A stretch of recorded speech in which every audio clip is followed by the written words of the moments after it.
Picture this, a tiny nation, smaller than New Jersey, surrounded by enemies who have tried to wipe it off the map time and time again.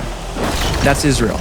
And this is its security barrier, one of the most debated, misunderstood, and absolutely critical defenses in the world. Some call it a lifeline, others call it a wall of shame. Today, we're diving into why Israel built it, how it works, and why, especially after October 7th, it's more important than ever. Buckle up, because this is about survival.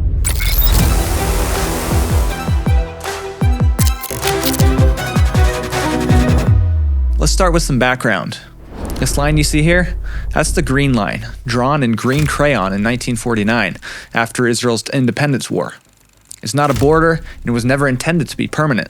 It's just the ceasefire line from a war in which Israel miraculously survived, despite being attacked by hostile Arab nations on all sides.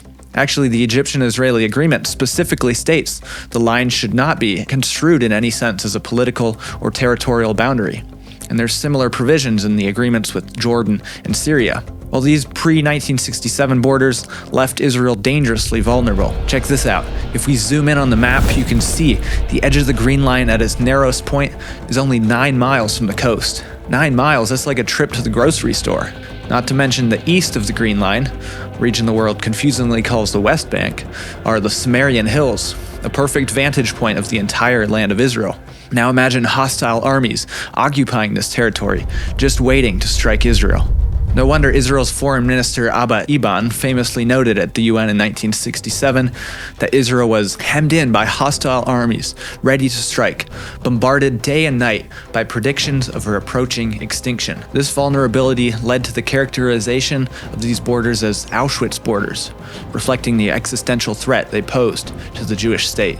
That very same year, Israel liberated Judea and Samaria in the Six-Day War, but instead of applying sovereignty to the region, it established military administration that evolved into the complex situation we see today, with these territories forming a security buffer that protects Israel's narrow waistline. Let's fast forward to the early 2000s. The second intifada has just erupted, unleashing hell, a wave of Palestinian terrorism unlike anything Israel has experienced before. Suicide bombings, shootings, rocket attacks, stabbings. Between 2000 and 2003 alone, Israel will suffer 73 suicide bombings, attacks targeting buses, cafes, shopping centers. Over 1,000 Israelis murdered and thousands more severely injured. The breaking point came in March 2002 with the horrific Passover massacre at the Park Hotel in Netanya. 30 civilians were murdered and 140 injured while gathering to celebrate a religious holiday. It was clear that Israel needed to do something to protect its citizens. And in June 2002, Prime Minister Ariel Sharon's government approved the construction of a new security barrier, and construction started a month later. This wasn't a political decision, it was a matter of survival. So, did it work?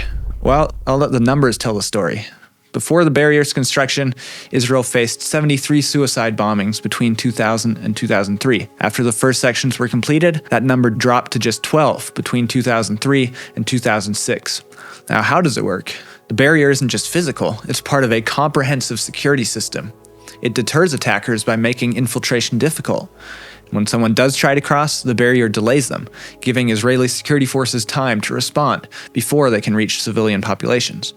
It forces potential attackers to take longer, more detectable routes, where they're much more likely to be caught. In security terms, that combination of deterrence, delay, and detection is incredibly powerful. It's not about separation, it's about protection. But there's a problem. Construction of the barrier slowed significantly after 2007 and essentially halted by 2017. Security professionals reported that by 2021, the barrier's effectiveness had dropped from an impressive 92% to just 52%. During this period, an estimated 1.4 million unauthorized crossings occurred. While many of these crossings were from Palestinians looking for work in Israel, we actually have an entire video dedicated to that topic, it also opened the door, literally, to potential terrorists, giving them easy access to the whole of Israel. The wall was scheduled to be long completed, but has been repeatedly delayed, with current projections pushing completion to later this year or even 2026. And that delay has consequences. On October 7th, 2023, Hamas terrorists breached Gaza's security barrier, committed the worst massacre of Jews since the Holocaust, murdering 1,200 people, kidnapping hundreds more, and committing unspeakable atrocities. While Gaza's border is separate from the barrier in Judea and Samaria we're talking about today, the attack demonstrated with horrifying clarity what happens when security barriers failed.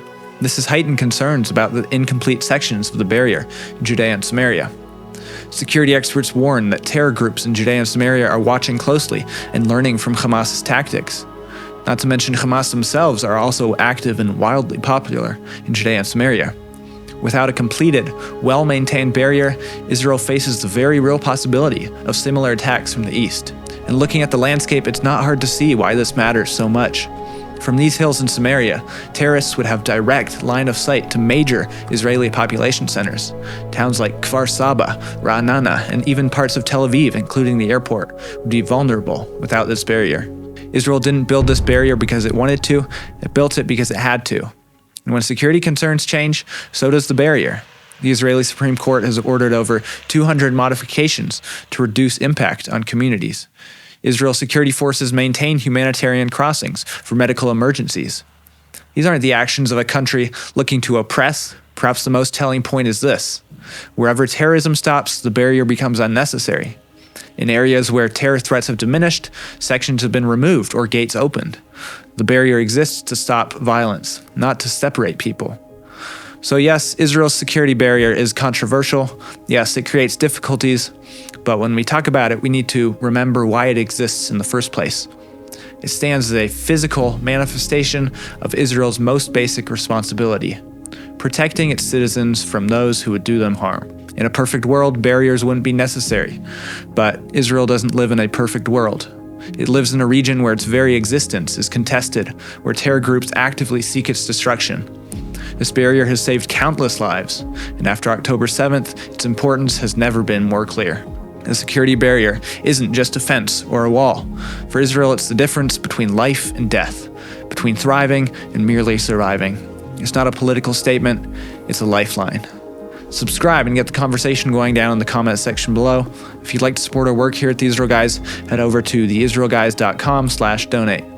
As always, stop listening to lies and propaganda and connect with the truth of what is happening in Israel.